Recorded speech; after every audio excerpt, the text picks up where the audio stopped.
دبیر کے ناقدین اور محققین نے ایک اندازے کے مطابق ان کے مرثیوں کی تعداد تقریباً 2000 بتائی ہے۔ مرزا دبیر بسیار گو اور زود نویس تھے۔ انہوں نے 74 سال کی عمر پائی ہے۔ سلام، نوحے، رباعیات، بہت ساری شعری اصناف میں انہوں نے طبع آزمائی کی ہے۔ ان کے تمام مرثیے یکساں بلند حیثیت کے تو نہیں ہو سکتے، پھر بھی ان کے بیشتر مرثیے اس زمانے کی لکھنوی شاعری کی نمائندہ خصوصیت کے حامل ہیں اور اس زمانے کے فنی معیار پر کھرے اترتے ہوئے محسوس ہوتے ہیں۔ مرثیے کے فن میں میر انیس کے علاوہ کوئی ان کا حریف نہیں۔ دونوں ہی آسمانی سخن پر مہر عالمتاب بن کر چمک رہے ہیں۔ دبیر کی میراثی کا ایک نمایاں وصف ان کا علمی رنگ اور موضوعاتی رنگا رنگی ہے، یعنی ان کے مرثیے میں مختلف موضوعات شامل ہیں۔ انہوں نے اپنے مرثیوں میں تاریخی روایات کثرت سے پیش کی ہیں، جس سے ان کے میراثی واقعات اور روایات کا بیش بہا خزانہ بن گئے ہیں۔ دبیر نے بڑی کامیابی کے ساتھ اپنے مرثیوں میں ایک علمی وزن اور وقار پیدا کیا۔ اس میں شبہ نہیں کہ بہت سی روایت ضعیف اور ناقابل اعتبار ہے۔ غالباً دبیر نے واقعات میں رنگامیزی کے بغیر تاریخی واقعات کی زندہ متحرک تصویر پیش نہیں کر سکتے تھے۔ مرزا سلامت علی دبیر کے مرثیوں میں زبان، بیان، علمیت اور فنی پختگی کے جو محاسن پائے جاتے ہیں، ان کی وجہ سے اردو زبان و ادب میں بڑا قیمتی اضافہ ہوا ہے۔ اب ہم نصاب میں شامل مرثیے پر روشنی ڈالیں گے یا اس مرثیے کو پڑھیں گے۔ پہلے میں مرثیے کو پڑھوں گا، پھر اس کے بعد ہم اس کی تشریحات کو سمجھنے کی کوشش کریں گے۔ مرثیہ کچھ اس طرح ہے: دست خدا کا قوت بازو حسین ہے، بے شک حسن کا زینت پہلو حسین ہے۔ خیر الورا کا یوسف خوش رو حسین ہے، باغ جناح کے پھولوں کی خوشبو حسین ہے۔ ایمان اس کی جان، یہ ایمان کی جان ہے، قرآن دہن ہے اور یہ گویا زبان ہے۔ ایمان کی سند ہے محبت حسین کی، ایمان کی سند ہے محبت حسین کی، مثل نماز فرض ہے طاعت حسین کی۔ ہفتاد حج ہیں ایک زیارت حسین کی، ہفتاد حج ہیں ایک زیارت حسین کی، واجب ہے کائنات پہ بیت حسین کی۔ دنیا و دین کا بیت مولا سے چین ہے، ایمان زیر دست جناب حسین ہے۔ دنیا و دین کا بیت مولا سے چین ہے، ایمان زیر دست جناب حسین ہے۔ لکھا ہے بے وطن جو امام امم ہوئے، لکھا ہے بے وطن جو امام امم ہوئے، کچھ دن حرم کو لے کے مقیم حرم ہوئے۔ کعبے میں آ کے اور حرم محترم ہوئے، گویا کہ اہل بیت خدا سب حرم ہوئے۔ پر خانے خدا میں بھی کوفی ستاتے تھے، پر خانے خدا میں بھی کوفی ستاتے تھے، پیک اجل خطوط اجل روز لاتے تھے۔ عباس کے پسر کی زبانی یہ ہے رقم، مہمان تھے حرم میں ابھی شاہ محترم۔ عباس کے پسر کی زبانی یہ ہے رقم، مہمان تھے حرم میں ابھی شاہ محترم۔ ایک روز اپنی آنکھ سے کیا دیکھتے ہیں ہم، در پر کھڑا ہے کعبے کہ وہ قبل حرم۔ پابوس آستان حرم شاہ دین کا ہے، اور ہاتھ شاہ کے ہاتھ میں روح الامی کا ہے۔ چشم ادب سے مل کے کف شاہ مشرقین، جبریل دے رہے ہیں ندا یوں شور و شین۔ اے امت نبی، یہ نبی کا ہے نور عین، بیت خدا کی ہے بخدا بیت حسین۔ جو آرزوئے بیت دست خدا کرے، جو آرزوئے بیت دست خدا کرے آئے وہ بیت خلف مرتضیٰ کرے، ہرگز سنی نہ ایک نے جبریل کی صدا، بیت طلب امام سے کی وا مصیبتا، کعبے سے عین عرفے کو مولا ہوئے جدا، تعجیل کی قضائے نہ حج کر سکے ادا، آواز سنگ کعبہ نے دی، آواز سنگ کعبہ نے دی، شور و شین سے، اے اہل کعبہ اب نہ ملو گے حسین سے۔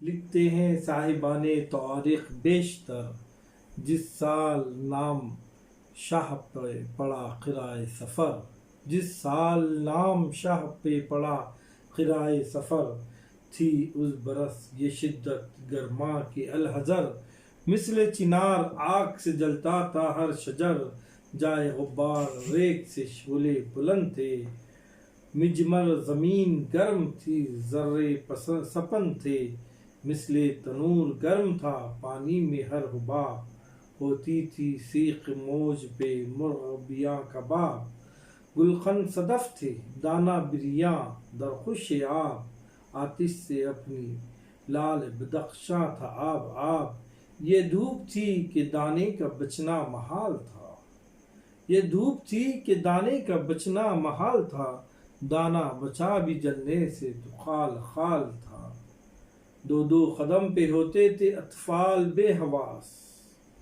ایک پانی پانی کہتا تھا اور ایک پیاس پیاس، یوں قافلہ تھا گرد علمدار حق شناس، یوں قافلہ تھا گرد علمدار حق شناس، جس طرح پیاسے حشر میں کوثر کے آس پاس، عباس شان ساقی کوثر دکھاتے تھے، عباس شان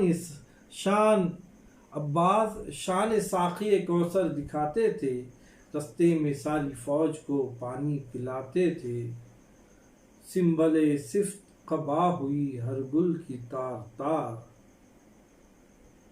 سنبل صفت قبا ہوئی ہر گل کی تار تار، پلکوں کی طرح بھر گئے چشم زرام قار، زینب حسین کے لیے ہو کے بے قرار، کہتی تھی ڈھال روک لو چہرے پہ ہے میں نثار، زینب حسین کے لیے ہو کے بے قرار، کہتی تھی ڈھال روک لو چہرے پہ میں نثار، کانٹے غضب ہیں باغ اٹھائے ہوئے چلو، اکبر کو بھی سپر میں چھپائے ہوئے چلو۔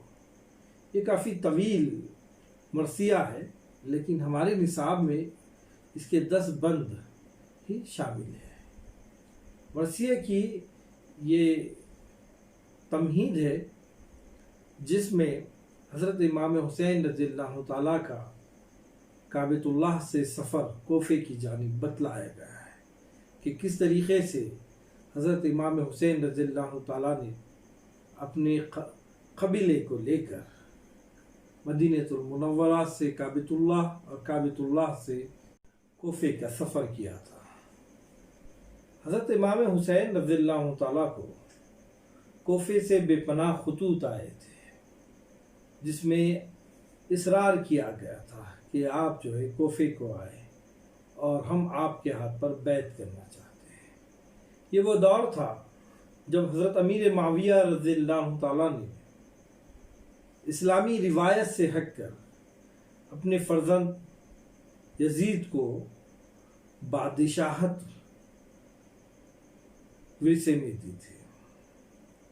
یزید ایک مجرم انسان، ایک گنہگار انسان جو اسلامی سلطنت کا بادشاہ بن گیا تھا، وہ کافی ظالم انسان تھا۔ اس کے ظلم سے گھبرا کر کوفیوں نے حضرت امام حسین رضی اللہ تعالیٰ کو خطوط لکھے تھے کہ وہ آئے اور ہمیں اس ظالم سے چھٹکارا دلائے، اس ظلم سے ہم کو چھٹکارا دلائے۔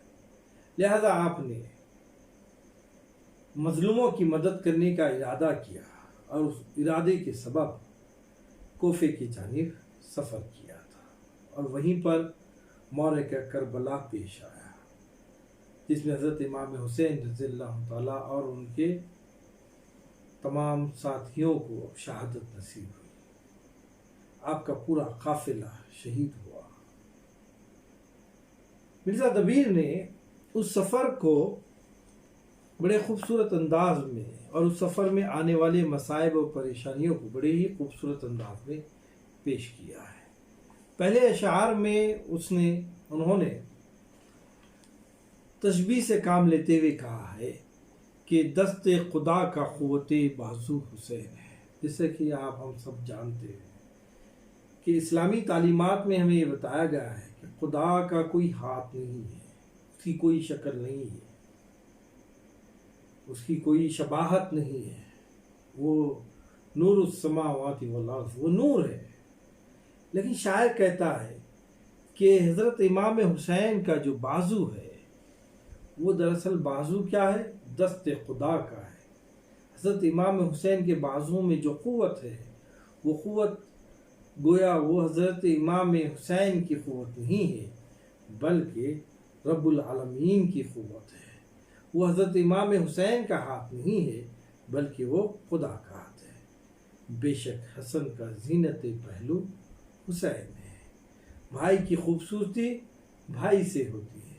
حضرت امام حسن رضی اللہ تعالیٰ حضرت امام حسین رضی اللہ تعالیٰ کے بڑے بھائی ہیں، اور یہ حضرت بی بی فاطمہ الزہرا رضی اللہ تعالیٰ کے فرزند ہیں، حضرت علی رضی اللہ تعالیٰ کے فرزند ہیں، نواز رسول ہیں جنہیں جنت کے پھول کہا گیا ہے۔ حضرت امام حسین رضی اللہ تعالیٰ کو مختلف احادیث میں جنت کے نوجوانوں کا سردار بھی کہا گیا ہے۔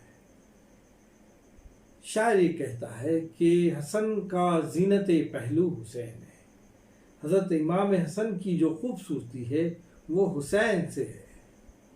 خیر الورا کا یوسف سے مراد یوسف علیہ السلام، جن کی خوبصورتی اور خوبصورتی کے تذکرے اللہ رب العالمین نے قرآن شریف میں پیش کیے ہیں۔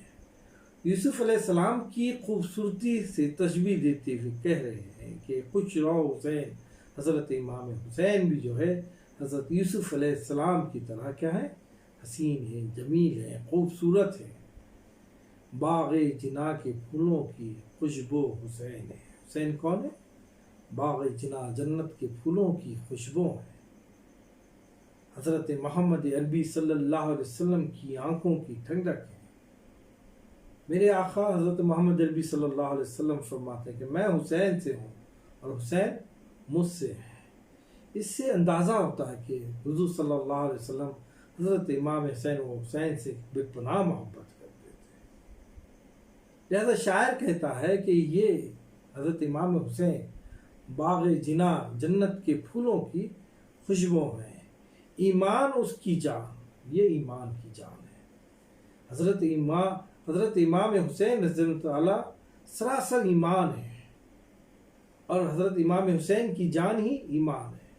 وہ ایماندار ہیں، وہ مخلص ہیں، وہ دیندار ہیں، ہاں قرآن دہن ہے اور یہ گویائے زبان ہے، یعنی وہ کثرت سے قرآن پڑھنے والے ہیں۔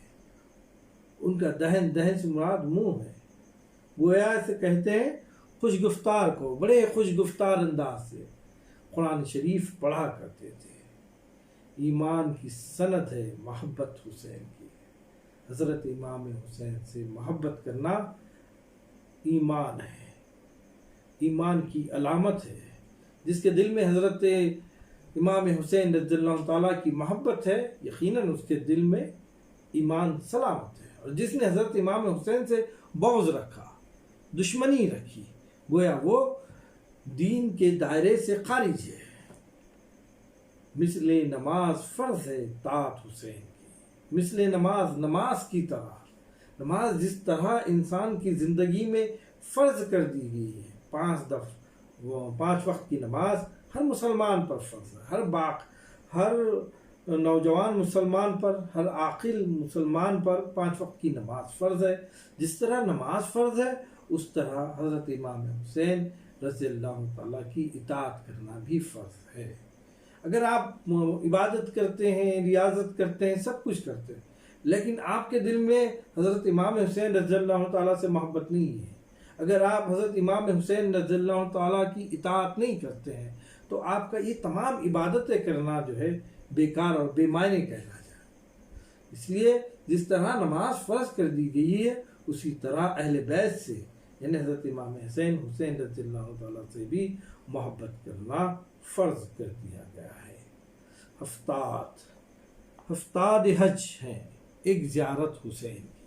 ہفتاد کہتے ہیں 70 دفعہ حضرت امام حسین رضی اللہ تعالیٰ کی زیارت کرنا، انہیں دیکھنا، محبت سے دیکھنا، محبت بھری نگاہ سے دیکھنا 70 بار حج کرنے کے برابر ہے۔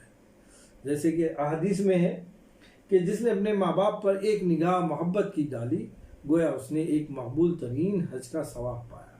شاعر یہی کہتا ہے کہ ہفتاد حج یعنی 70 بار حج کا ثواب رب العالمین اس شخص کے نام اعمال میں لکھ دیتا ہے جس کے دل میں حضرت امام حسین رضی اللہ تعالیٰ کی محبت ہے۔ جو ایک مرتبہ محبت کی نگاہ حضرت امام حسین پہ ڈال دے تو گویا اس کو اللہ تعالیٰ 70 دفعہ مقبول ترین حج کا ثواب دے دیتا ہے۔ واجب ہے کائنات پہ بیت حسین کی، واجب ہے، اس کے بغیر انسان کو فلاح نہیں مل سکے گی۔ اگر انسان کو فلاح حاصل کرنا ہے، کامیابی حاصل کرنا ہے، حق پرست بننا ہے تو پھر اس کے لیے ضروری ہے کہ وہ بیعت کرے۔ کس کی بیعت کرے؟ حضرت امام حسین رضی اللہ تعالیٰ کی۔ دنیا و دین کا بیت مولا سے چین ہے، دنیا و دین کا بیت مولا سے چین ہے۔ یعنی اگر آپ حضرت امام حسین کے ہاتھ پہ بیعت کرتے ہیں، ان کی فرما برداری کرتے ہیں، ان کی اطاعت کرتے ہیں تو دنیا و دین میں آپ کو کامیابی حاصل ہوگی۔ دنیا و دین کی کامیابی پوشیدہ ہے حضرت امام حسین رضی اللہ تعالیٰ کے ہاتھ پہ بیعت کرنے میں۔ اگر آپ ان کے ہاتھ پہ بیعت نہیں کرتے ہیں تو پھر دنیا و دین میں آپ کو سکون و چین میسر نہیں ہوگا۔